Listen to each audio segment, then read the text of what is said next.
Hey everybody, it's Stephanie. Welcome back to my channel. I'm sure you're feeling blessed. You're getting 2 videos in 1 week after how many years? Two? Something like that. This is also going to be a video unlike many other videos on my channel. However, also very similar as this is a I just want to talk video, which is arguably one of my favorite series to make on this channel.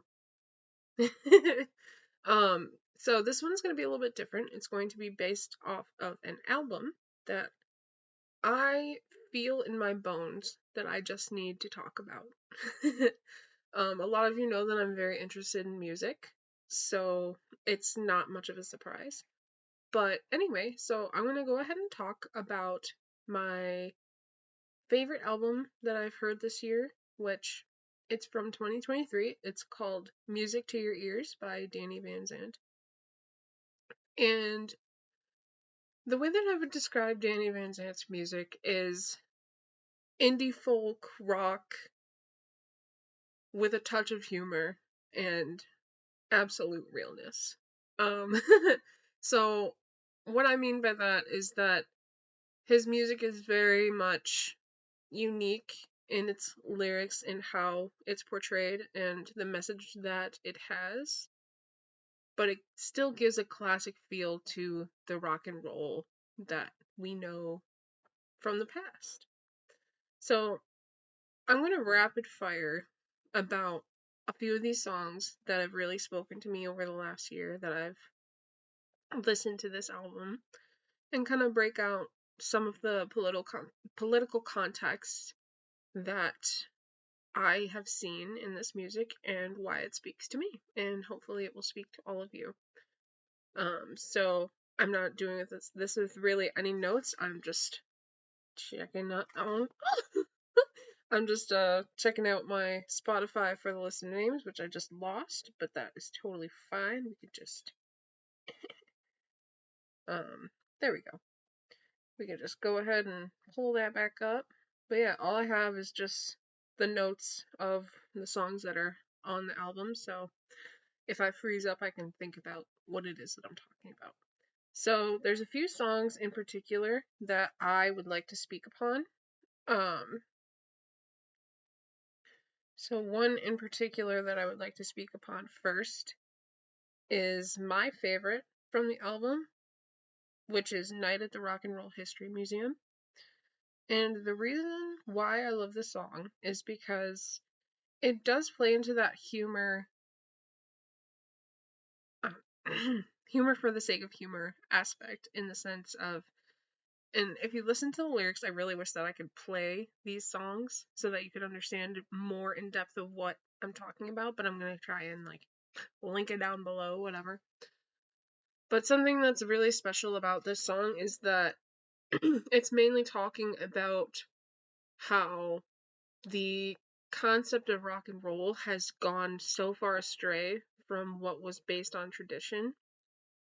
And it does it in a humorous way by bringing things into current or modern technology like cryogenic freezing, um, Gibson SG, which I think is honestly just a hilarious statement because music has changed, and obviously music is art, and art transforms over time based on political context, and I just think that that's a very interesting song. Another one that I am really a big fan of is Springsteen on Ice. Springsteen on Ice is very similar to me, to Night at the Rock and Roll History Museum, but kind of in a different, kind of in an opposite way, I would say, which you're probably wondering, that's a little contradictory to what you just said. But let me get into that a little bit. So, Springsteen on Ice, there's a specific line within the song that's, I can't do the same sound over and over again. If that's what you want from me, then go get bent. And that speaks to me deep in my soul. As an artist myself and someone who loves music, I am someone that, arguably, I think anybody that really knows me in real life knows that I sing to the beat of my own drum. And that's something that I really appreciate about rock music, and that's something that's very well represented in Danny Van's Danny VanZandt's music.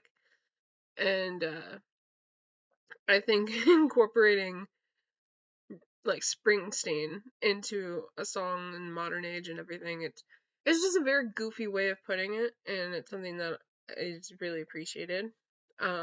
Next song I'm going to talk about is Beth is a Dasher. As you can probably tell, this song is about DoorDash, which I think is such an absolutely unique concept for a song. Um, which basically it talks about this girl. She's got a bachelor's in computer science and she's moonlighting through DoorDash. And as someone who uses DoorDash, I understand that too. And I also understand how really problematic it is, and that's kind of what the song goes into, is like, yeah, we're building golden arches and we're developing, but what we're really doing is just gentrifying the last little pieces of what we've been holding on to, and that's it's a little scary to think about, you know? That's that's really, I'm having one of those moments. Anyway, I'm really appreciative of that song, from many different aspects. As someone who has grown up in the 90s and has seen really that last bit before the digital age truly came into play, I am I'm envious of my past life, and that song kind of just solidifies that concept for me. So, anyway, I'm not gonna go super in depth with a lot more songs. I'm gonna pick one more, which is Mandy, like short for Amanda, because for one, I think that's a hilarious title.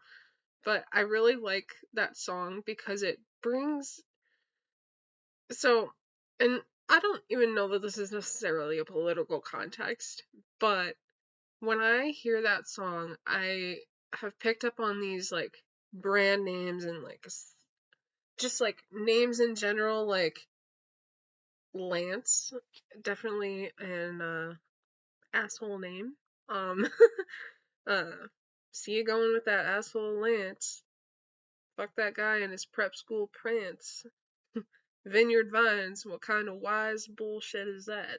Basically, what he's saying in that song is that he's seeing things from afar and pining over this person that's with someone else, and he can't really understand how she can end up with someone like that when it's very obvious and clear that there's a much better fit based on personality.